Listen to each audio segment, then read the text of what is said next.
দ্বিতীয় বিশ্বযুদ্ধের পর গোটা পৃথিবীর উপর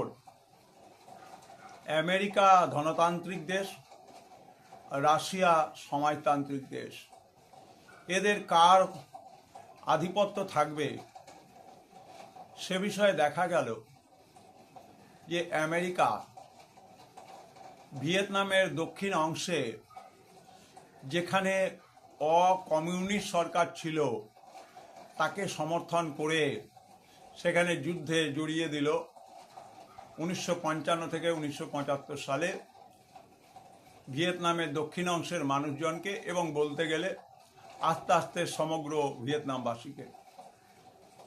এবং এই যুদ্ধ শুরু করার জন্য আমেরিকার ডোমিনো তত্ত্ব খাড়া করেছিল।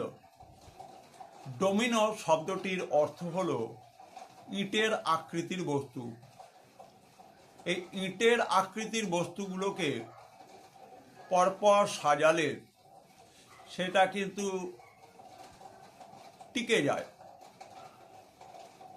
মার্কিনিরা বিশ্বাস করত যে যেখানে কমিউনিস্ট সরকার বা পুঁজিবাদ বিরোধী মতাদর্শ রয়েছে সেখানে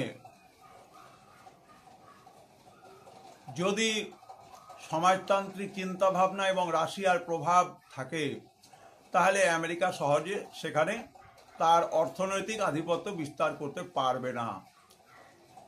সেই জন্য ডোমিনো তত্ত্ব খাড়া করে বলল যে ইটের আকৃতির মতো বস্তু যেগুলোকে সাজানো আছে, একটু যদি আঘাত করা হয় তাহলে সবগুলো আস্তে আস্তে একের পর এক পড়ে যাবে।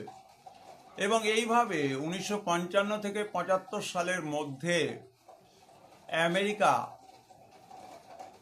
ভিয়েতনামের দক্ষিণ অংশ থেকে এই ডোমিনো তত্ত্বকে কার্যকরী করে সমগ্র ভিয়েতনামকে যুদ্ধে জড়িয়েছিল। এবং তার ইতিহাস আমরা জানি, ইন্দোচীনের মানুষের স্বাধীনতা আন্দোলনের ইতিহাস জানি।